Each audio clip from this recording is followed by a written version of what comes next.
We were waiting for some people to show up, and we have our people here, so here we go. Okay, I guess first and foremost, we need to start with a word of prayer.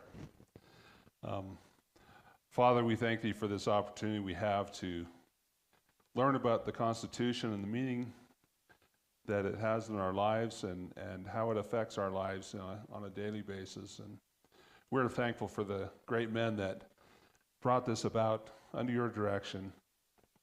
And we pray that we may return to the principles that are espoused there, and that we may be able to bring about the change that is needed.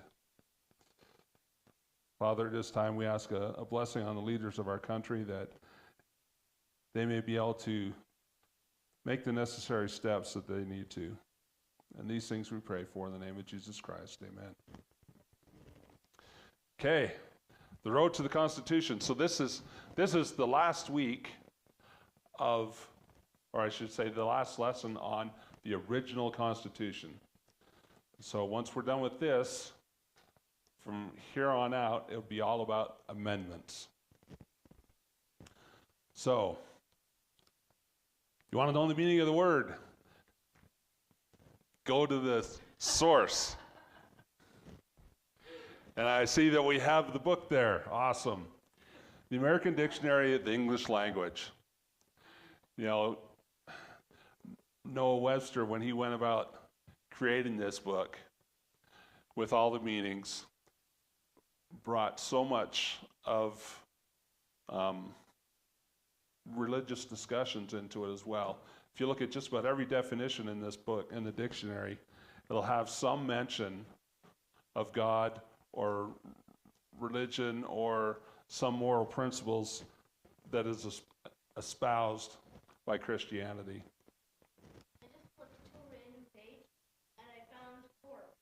Noun, military link with the body, troop, any division of army. So it's pronounced core. C-O, yeah, the P and the S are actually silent in that. If you add an E, it changes. Yes, if you add an E, then it changes it to a dead person. But which is really confusing about the English language, because yeah. So I like this cartoon because, you know, we should be fed up with both parties, with what they're doing. You know, with the elephant and the donkey. You might want to move just so people can see it. So people can see it. Okay. We're right in between. Yeah, we're good. We're good. So the elephant and the donkey, you know, both can be just as bad. Both can be good. Haven't really shown that much lately. But we need them to change. We need them to talk and play nice to each other. The founders' political spectrum, ruler's law, no law, the people's law in the middle with the balanced center. And of course, they wanted everything to be solutions generated at local level. If you couldn't get it done locally, get it done in the state, and the federal level was to be the last. Today, you know, we just had a hurricane go through, and what's everybody doing? What are the feds going to do to help? What can we do to help? What can we find at our own level to help? Okay, Article 3 is about the judicial branch. So Article 3, Section 1, the judicial power of the United States shall be vested in one Supreme Court and in such inferior courts as the Congress may from time to time ordain and establish. The judges both of the Supreme and inferior courts shall hold their offices during good behavior, and shall at stated times receive for their services a compensation which shall not be diminished during their time continuance in office. Now, if you notice behavior, the spelling of it, a little bit different than our spelling today. That's the Queen's English way of spelling it. So you have to remember when this document was written, they were still using the King's English and their spelling. That's a word that has been changed over time. If you look at color, it's been changed over time. And there's some other words that have been changed just in spelling. Meanings are still the same, but the spellings have been different. Just a little tidbit for you to look at. So behavior. A manner of behaving which, good or bad, conduct, manners, carriage of oneself, with respect to property or morals, deportment, it expresses eternal appearance or action. Sometimes in a particular character, more generally in the common duties of life, as our future destiny depends on our behavior in this life.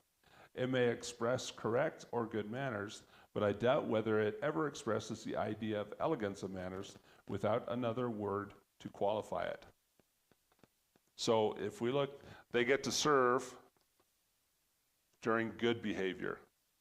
If bad behavior comes around, then they don't get to serve. They get to be removed. Article 3, Section 2, the judicial power shall extend to all cases in law and equity arising under this Constitution, the laws of the United States, and treaties made or which shall be made under their authority, to all cases affecting ambassadors, other public ministers and consuls, to all cases of admiralty and maritime jurisdiction, to controversies to which the United States shall be a party. So that's the Supreme Court. Anytime that there is, the United States is a party, or one of the states is a party, or ambassadors, it should go to the Supreme Court first, not go through the lower levels of court and come up.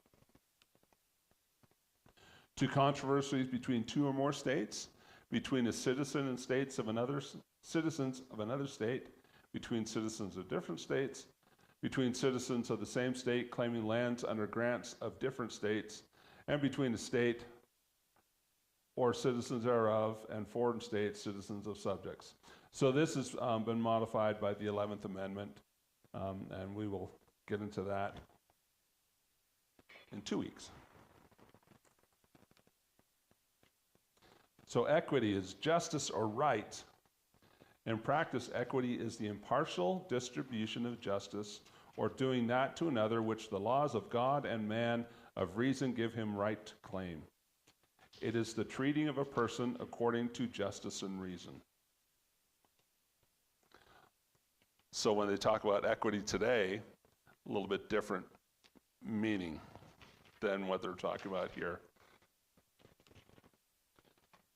Oh, I guess we are talking about the 11th Amendment today. So the judicial power of the United States shall not be construed to extend to any suit in law or equity commenced or prosecuted against one of the United States by citizens of another state, or by citizens or subjects of any foreign state.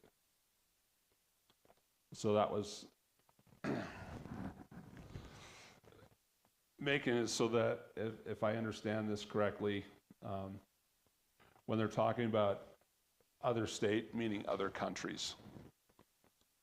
So the Supreme Court wouldn't be involved in that, as I understand it right now. Okay. In all cases affecting ambassadors, other public ministers and consuls, and those in which a state shall be a party, the Supreme Court shall have original jurisdiction. In all other cases before mentioned, the Supreme Court shall have appellate jurisdiction, both as to law and fact, with such exceptions and under such regulations as the Congress shall make. So ambassadors, public ministers, consuls, and those in which a state, if you see it's a small state, small letter state, shall be a party, the Supreme Court shall have original jurisdiction. So if you're suing the state, if you're suing an ambassador or other public ministers, the Supreme Court is supposed to have original jurisdiction. Unfortunately today, they have all kinds of court cases that go on that start off in the lower courts and end up in the Supreme Court. But according to the Constitution, the Supreme Court is supposed to have original jurisdiction. It's supposed to go to them first. And they're, instead of having the years and years of trials and that's going on. So appellate, meaning pertains to appeals or having cognizance of appeals as appellate jurisdiction. So it means there's already been something judged and adjudicated, and an appellate court looks at that to make sure that the judgment is correct. So, Roe v. Wade has now been overturned. But before it was overturned, Congress had the opportunity for several decades to overturn it. When Ron Paul was a congressman, he put forth this bill every time a new session began.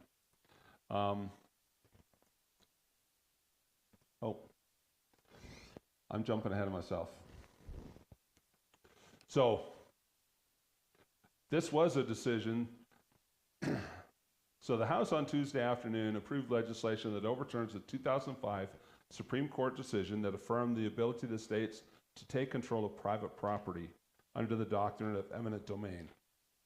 That decision, Kalo versus the City of New London, led to sharp complaints, in particular from Republicans who argued the court ignored the normal public use standard. So what this eminent domain is in the Constitution, and where you can take property for public use. What was happening in this decision, they were taking property that was deemed blighted, meaning it was run down, and they were turning it over to a developer to develop the property so that it can get more taxes. The problem with that is that eminent domain does not allow for that. And so the House actually overturned a Supreme Court decision in 2005, making it so that instead of giving the tax, the whole purpose of it was to take the blighted land, make it more profitable so that the city could get more taxes off it, more money into the city coffers, which is a bad thing because they took property that wasn't to be used for public use. An example, a few years ago here in Richfield, they expanded the airport. And when they expanded the airport, in order to do so, they had to take some property from people, private ownership. When they did so, they gave fair market value for that property so that the people that own the property would not be just have their property taken away from them without compensation. And that's what eminent domain is supposed to be. If you do that, it's like for highways, building highways, because oftentimes when a highway is to be built, there's already private property that's on there, so the property either has to be bought, or if the person doesn't want to sell it and it's needed for the property, they use what eminent domain to take the property. So when people tell you that we have 3 equal branches or co-equal branches of government, this right here, the decision that they overturned the Supreme Court, shows that they are not equal. We have one branch that is more powerful than the other 2, and that's the legislative branch.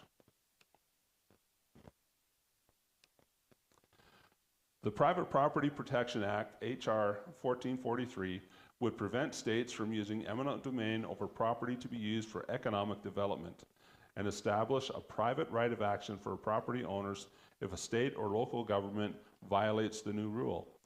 It would also limit federal funds to states in which property is taken in violation of the law. House Republicans brought up the bill under a suspension of House rules, and after a brief debate, members passed it by a voice vote.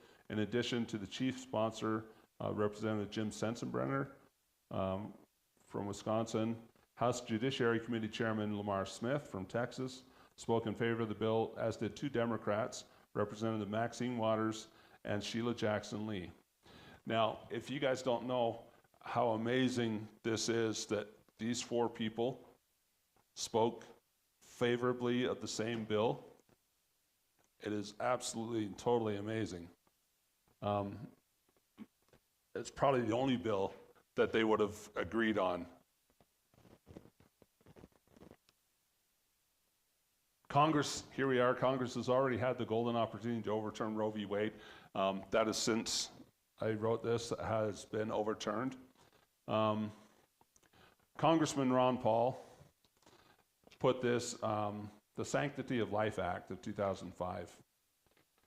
This bill would have had the effect of prohibiting the Supreme Court from hearing any abortion cases. And this is the law. It's pretty simple. The Supreme Court shall not have jurisdiction to review by appeal, writ of certiorari, or otherwise, any case arising out of any statute, ordinance, rule, regulation, practice, or any part thereof, or arising out of any act interpreting, applying, enforcing, or affecting any statute, ordinance, rule, regulation, or practice on the grounds that such statute, ordinance, rule, regulation, practice, act, or part thereof protects the rights of human persons between conception and birth, or prohibits, limits, or regulates A, the performance of abortions, or B, the provision of public expense of funds, facilities, personnel, or other assistance for the performance of abortions. This was brought up numerous times in the House when they had an overwhelming Republican majority. They had a Republican majority in the Senate, and yet it was never passed. They also had a Republican president, and it was never passed. And the reason it was never passed, because of fundraising for political campaigns. Once that issue was taken away, the fundraising was taken away. Now there's all kinds of fights that are going on now about trying to bring Roe v. Wade back, making it a law. But you can make it a law all you want. It is not the right of the federal government to do that without a constitutional amendment saying so. The Supreme Court rightly decided that it was to be left to the states, because nowhere in the Constitution does it mention abortion or abortion rights. It was something that was not given an authority to the state, to the federal government. Therefore, it was left to the states alone to decide. And if you look today, every state has different levels of abortion law, and according to how the people feel that it should be. The trial of all crimes, except in cases of impeachment, shall be by jury, and such trial shall be held in the state where the said crime shall be committed. But when not committed within any state, the trial shall be at such place or places as the Congress may by law have directed. So if it's not committed within the state, so where in the United States can a crime be committed that's not in the state? What's that? Yes. And so the Congress has the authority to make decisions on that, where that case was to take place, but also on the high seas that are American jurisdiction would take place there as well. Article 3, Section 3. Treason against the United States shall consist only in levying war against them, or in adhering to their enemies, giving them aid and comfort. No person shall be convicted of treason unless on the testimony of 2 witnesses to the same overt act, or on confession in open court. There's a lot of discussion, a lot of throwing around that word today, treason. It's treasonous if you do this. It's treasonous if you do that. It's treasonous if you cross the street the wrong way. The word is thrown out without understanding the implications of it. War against the United States, giving aid or comfort to its enemies, That's pretty much it. And so when people talk about treason today, 99.9% of the time, they are not talking about a treasonous act. They're calling somebody treasonous because they don't agree with what they're saying or doing, but that doesn't necessarily make them treasonous. This is the first Supreme Court. It was held in a barn on the second floor, above all the animals. Oh, it's a nice barn, yeah. It's a brick barn, but it's a far cry from our Supreme Court today. Supreme Court today looks more like a Greek temple, and we often treat it as such today. I think we give far too much deference to our Supreme Court justices, and unfortunately there's too much politics involved in it, and has been for a long time.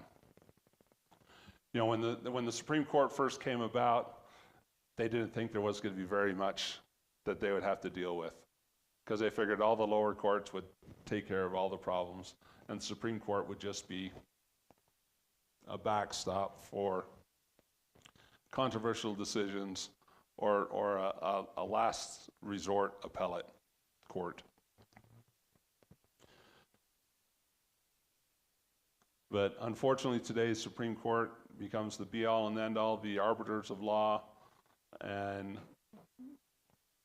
the arbitration of law changes depending on who's there, depending on what the law is about, depending on what political ramifications it has, versus whether it is right or whether it is wrong, whether it follows the law or whether it doesn't. They twist and turn and do backflips to get whatever. Like when a decision goes, or a case comes before the Supreme Court, you can almost guarantee 3/4 of the votes or 3/4 of the justices how they're going to make a decision according to their political beliefs, which it should not be. Shouldn't be that way at all. Unfortunately, today it is. John Jay, who was the first Supreme Court Chief Justice, he also wrote in the Federalist Papers in favor of the Constitution. He said, "Providence has given to our people the choice of their rulers, and it is the duty as well as the privilege and interest of our Christian nation to select and prefer Christians for their rulers."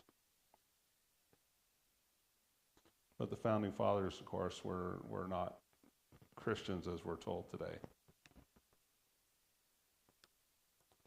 John Marshall,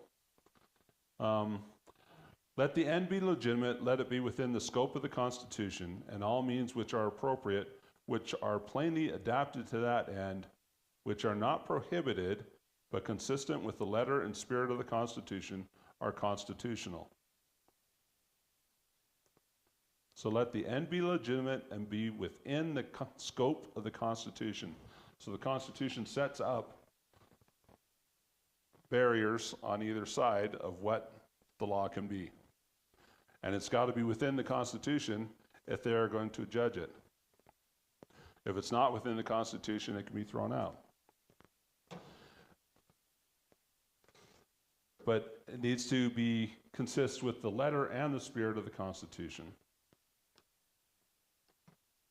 Articles of impeachment. In recent years, impeachment has been brought up, and over silly things now. But actual articles of impeachment have been written for 19 federal officers. Of these, 15 were federal judges, 13 district, 1 court of appeals, who also sat on the Commerce Court, and 1 Supreme Court Associate Justice. Of the 4, let's see, Of the 4 remaining, 2 were presidents, 1 was a cabinet secretary, and 1 was a U.S. senator. Of the 19 impeached officials, 8 were convicted. 1, former Judge Elsie Hastings, was elected as a member of the House of Representatives after being removed from office. All 8 that were removed from office were justices. We have yet to have a president removed. Andrew Johnson was the closest to being removed. He stayed president by 1 vote. Article 4, Section 1, full faith and credit shall be given in each state to the public acts, records, and judicial proceedings of every other state. And the Congress may by general laws prescribe the manner in which such acts, recordings, and proceedings shall be approved and the effect thereof. So if you get married in one state, that marriage is legal through all the states. What's that? That's that's an example, but it's a good rule. You know, if it's public acts, should be valid from state to state. Otherwise, it would bring about a lot of chaos. The citizens of each state shall be entitled to all the privileges and immunities of the citizens in the several states. So they shouldn't have special privileges if we live in Utah versus living in California. Now we do because we live in Utah, not California. We have the privilege of living in Utah and not California. But we have all the same rights and privileges in every state under federal law.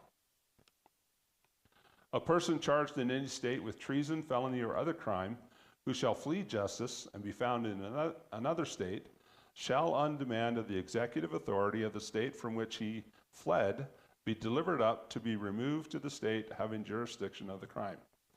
So, if you commit a crime in one state and run across the state line to another state, you can still be captured there and called back. It's called extradition.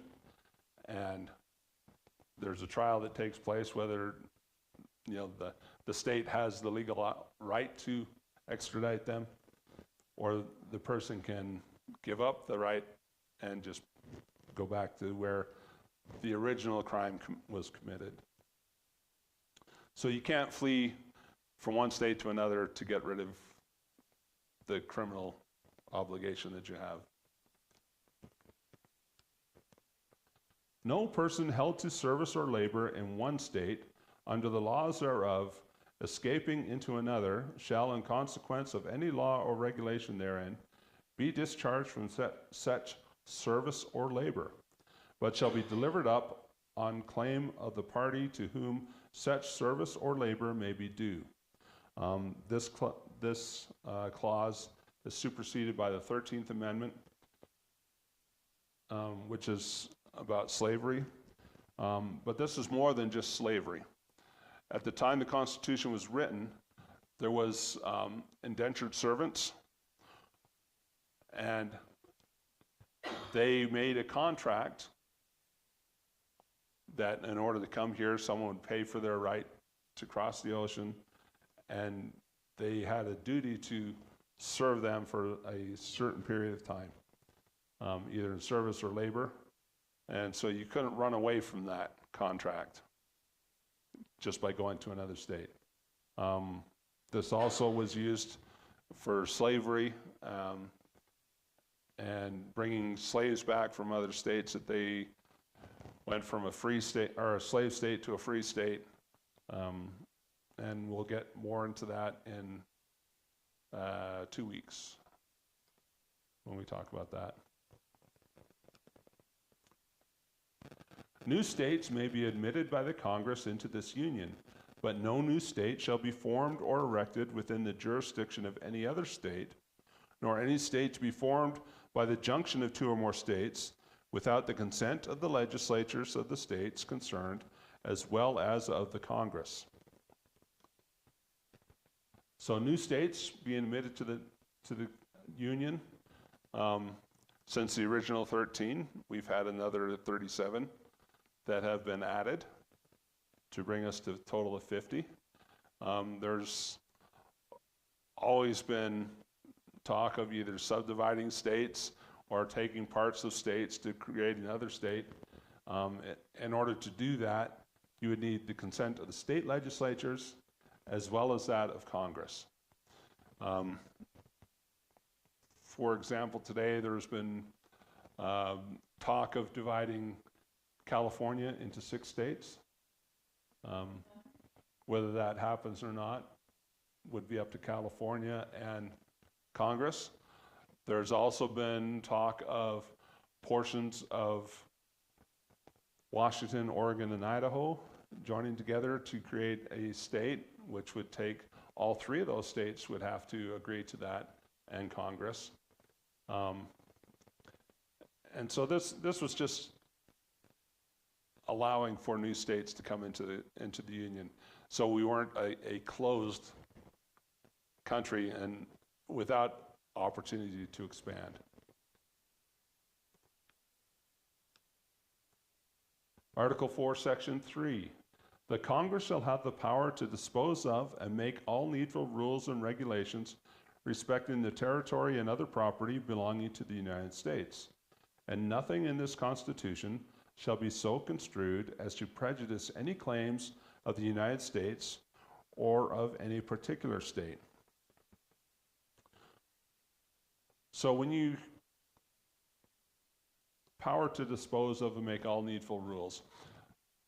So when you're disposing of something, you are either giving it to somebody else or regulating it. If you look at this map, federal public lands, surface and subsurface.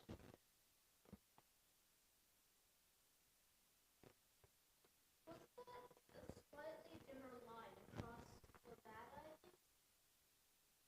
Across Nevada, that looks kind of like a river. That's where there's some public lands, or I should say some private lands or state-controlled lands.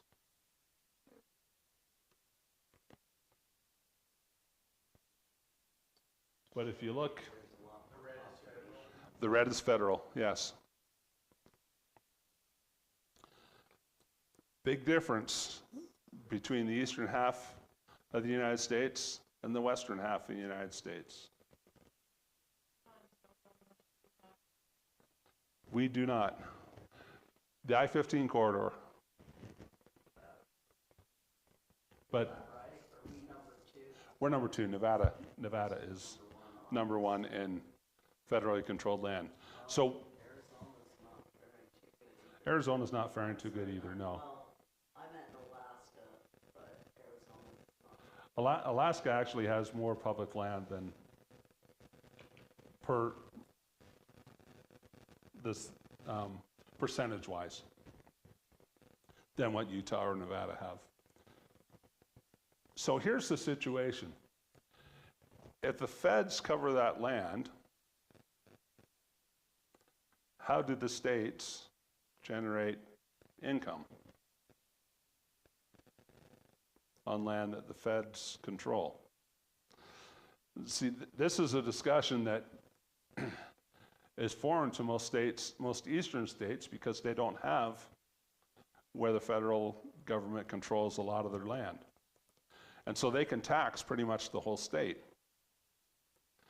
Where in the West, because the lands are governed by the feds, we can't tax them. So they have what's called PILT, or payment in lieu of taxes, that has to be brought up every year in Congress, and we get less and less money every year through the PILT program, payment in lieu of taxes.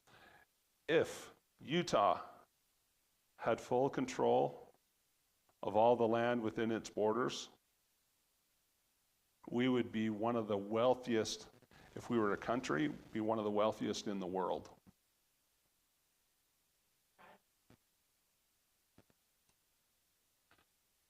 And we would be able to thumb our nose at the federal government with regards to what the feds say. Well, if you're going to take this money for education, you have to do this. We could say, well, we don't want your stinking money because we have our own. So there's a problem with that, and the states aren't treated equally because of it.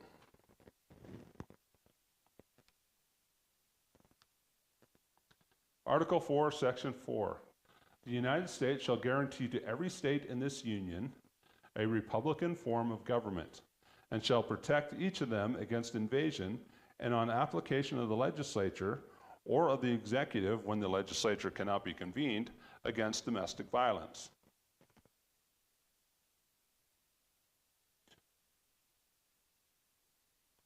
So in the 1830s, there was in a state, in Missouri, there were some mobs organized. Well, they're called mobs, but they're actually state militia. They went after groups of individuals, and those groups went to federal government for protection. The president at the time decided that because the state legislature or the executive, the state governor, wasn't going to invite him in, he couldn't bring in the army in to quell the domestic violence. Which is kind of a backhanded view of the Constitution, because he could have done something outside of that to help quell the violence, but didn't do so. So a republic, and this is small r, not when they says Republican form of government, it's not Republican as Republicans today.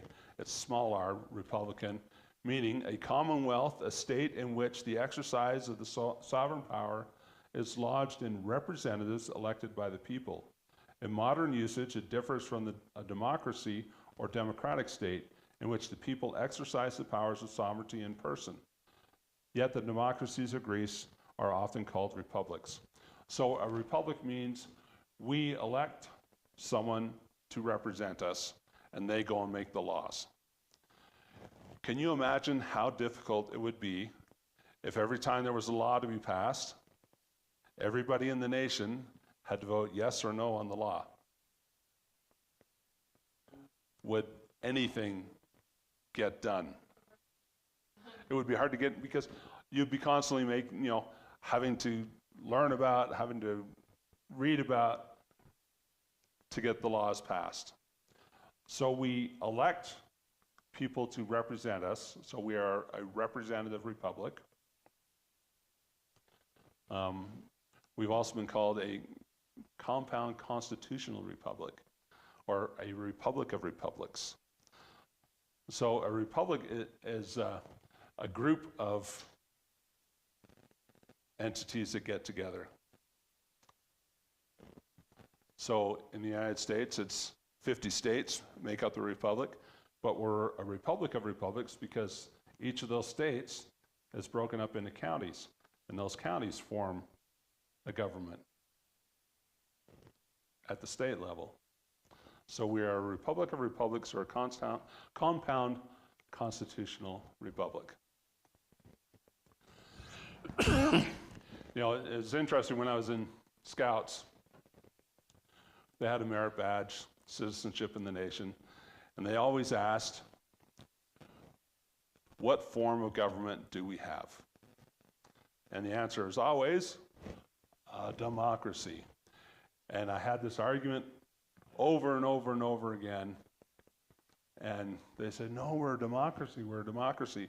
And the next morning at the flag ceremony and the Pledge of Allegiance, and to the republic for which it stands, and I looked at them, and they go, oh, nowhere in any of the founding documents does it mention the word democracy. The founders all feared democracies because democracies come up really fast and they go away really fast. Where did that come from, that everybody thinks it's democracy? Because it does get talked about all the time. It gets talked about all the time. Because when you change the words, you change the dynamic. You change the understanding. And so it's purposefully being done so that we don't understand what our country really is. Because democracy sounds good, because I have a voice in what's going on. You still have a voice in a republic. It's just that when you are electing people, you want to make sure that they're good and honorable people. In a democracy, it's not so much. But yes, we get told day in and day out in school that we're a democracy. We should stand up for democracy. We should fight for democracy. But we are not a democracy. We have some democratic principles in that everybody gets a chance to vote if they're of age. But that's where the similarities with a democracy end. We are a republic based on that we elect our officials to represent us. A commonwealth is an established form of government or civil polity, or more generally a state or body politic consisting of a certain portion of men united by compact or tacit agreement under one form of government and system of laws. A commonwealth is properly a free state, a popular or representative government, a republic. As the Commonwealth of Massachusetts, the word signifies strictly the common good or happiness, and hence the form of government supposed to best secure the public good. So even today, Massachusetts gets referred to as the Commonwealth of Massachusetts. But again, it's a republic or republican form of government. Article 5. So this is the process of changing the Constitution. The Congress, whenever 2/3 of both houses shall deem it necessary, shall propose amendments to this Constitution, or on the application of the legislatures of 2/3 of the several states, shall call a convention for proposing amendments, which in either case shall be valid to all intents and purposes as part of this Constitution when ratified by the legislatures of 3/4 of the several states, or by conventions in 3/4 thereof.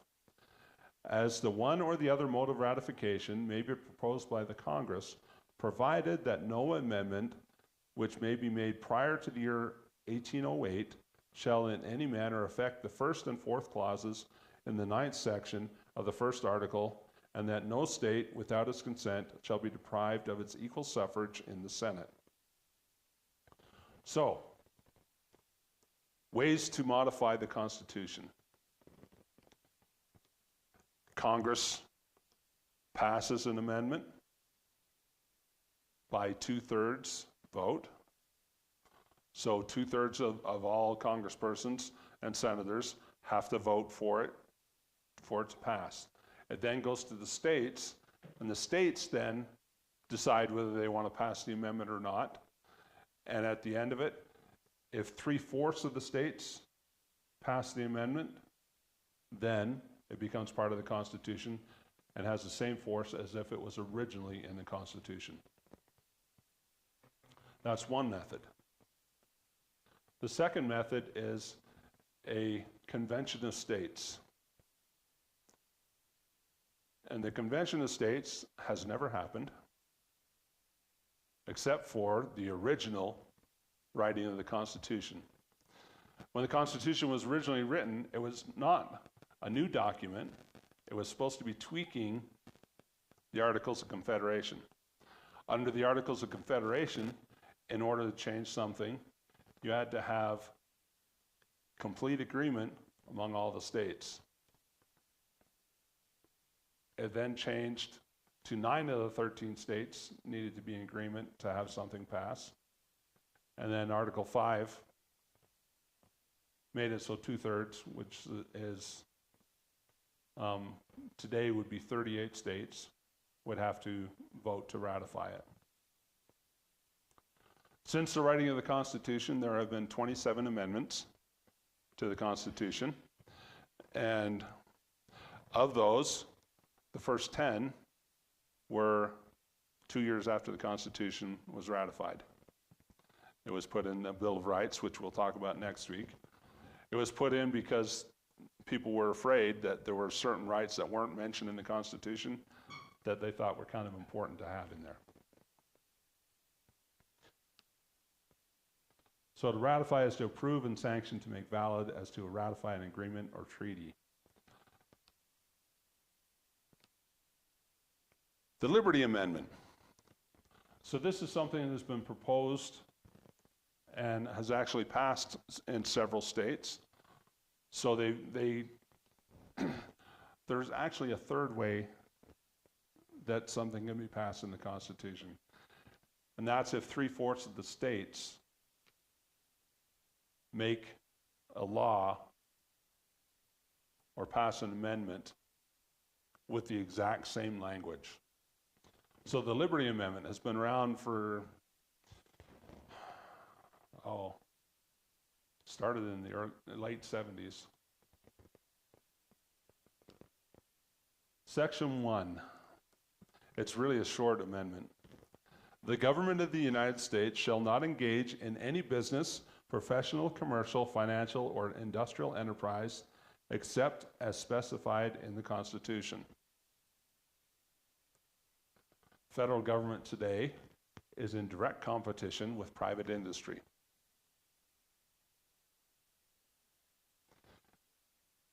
The makings of medicine, development of medicine is done by federal government when it should be done by individual companies or individuals. Nowhere in the Constitution does it give the federal government the right to do that. They're in business. Tennessee Valley Authority is an electrical compact for generating electricity that the federal government owns that doesn't have the right to do that. If this amendment was to pass, the government would have to sell that. Section 2, the Constitution or laws of any state or the laws of the United States shall not be subject to the terms of any foreign or domestic agreement which would abrogate this amendment. So if this amendment passes, you couldn't have foreign states doing things like the UN, trying to bring about changes to the law. The activities in the United States government which violate the intent and purpose of this amendment shall, within a period of 3 years from the date of the ratification of this amendment, be liquidated, and the properties and facilities affected shall be sold. So again, this is government entities that are in business in direct competition with private industry. If that is the case, those entities are to sell off all the property that they have. And the fourth, this is one I like the most. 3 years after the ratification of this amendment, the 16th article of amendments to the Constitution of the United States shall stand repealed, and thereafter Congress shall not levy taxes on personal incomes, estates, and/or gifts. So the 16th Amendment allowed the federal government to tax personal income. If this was to pass in 38 states, it would be effectively an amendment to the Constitution. Well, unfortunately, I think it's like 22 or 23 states that it's at right now, so there's a little bit more work to go to get this to pass. But it has to be passed with this exact wording. They can't change, or it would not be effectively the same. Okay, Article 6. This was the article that actually made the United States part of the world of nations. and had the rest of the world recognize them. All debts contracted and engagements entered into before the adoption of this Constitution shall be as valid against the United States under this Constitution as under the Confederation.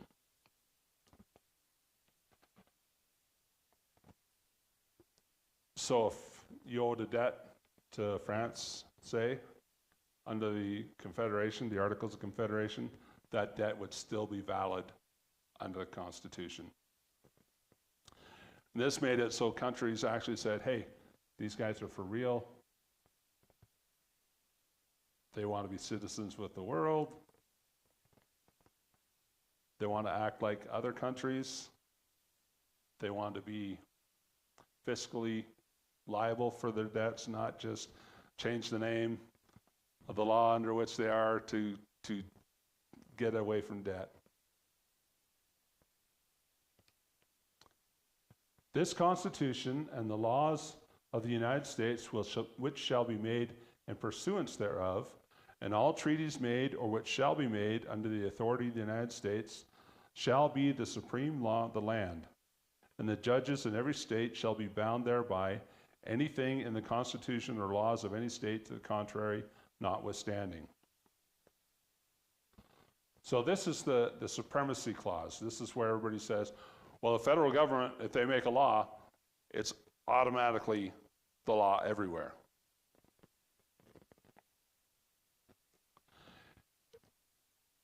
If they made a law that jaywalking was legal everywhere, is that within the scope of the Constitution? Did they have the authority to make that law?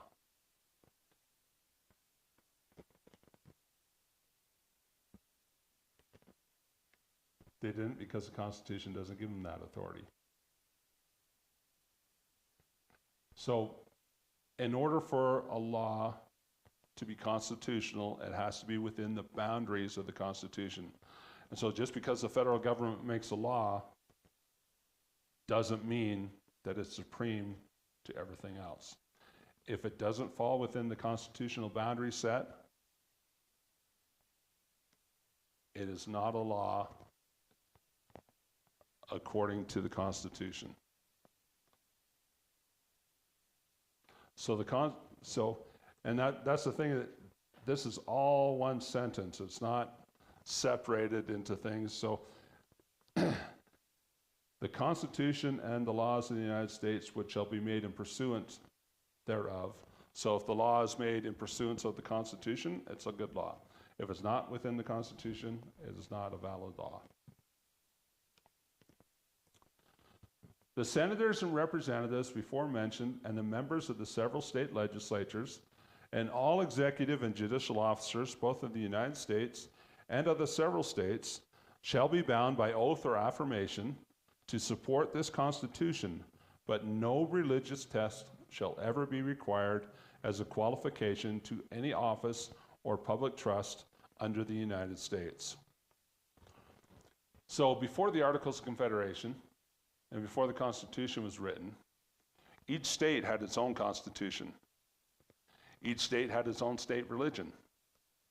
Each state had its own religious test that you had to pass in order to be a member of the legislature, and so on and so forth. So the Constitution is now saying no religious tests. That does not mean that they don't want religious people. It just, you can't exclude people because of their religion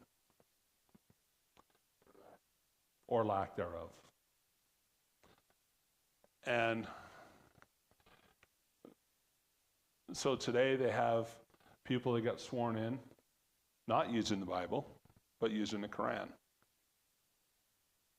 Nowhere in the Constitution does it say that a Bible has to be used, or any book has to be used for the swearing of oath or affirmation. It just says that they are bound by oath or affirmation to support this Constitution. So when you take the oath of office, that is what you're doing. Is you're saying, I'm going to support the Constitution. And each and every one of our 435 members of Congress and each and every one of our 100 senators and every president and every cabinet minister, every judge, that's all sworn to support the Constitution. Should be fairly easy to do, but there are so many different thoughts and different thinking about what's constitutional, what's supporting the Constitution, what's not supporting the Constitution. How do I support it? How do I not support it? You know, Alexis de Tocqueville, when he came to the United States to do some research, he was amazed that at every kitchen table that he went to, the Constitution could be talked about intelligently. People knew what the Constitution was. They knew what was in it. If you do a man in the street interview today and ask somebody about a constitutional question, chances are pretty high that they don't know what it is or what's in the Constitution. And that's sad that we've gone from people that really had a lack of education. They learned how to read and write, but they weren't super educated, so to speak, as we are today. Or more indoctrinated than we are educated. But they used to be able to hold conversations about the Constitution, about government, about people that were in government. And today we can't do that. Today our conversations consist of whatever somebody else has told us to think or to say or to do, because we haven't done the research or haven't taken the opportunity to learn about it ourselves. Article 7, the ratification of the conventions of 9 states shall be sufficient for the establishment of this Constitution between the states so ratifying the same.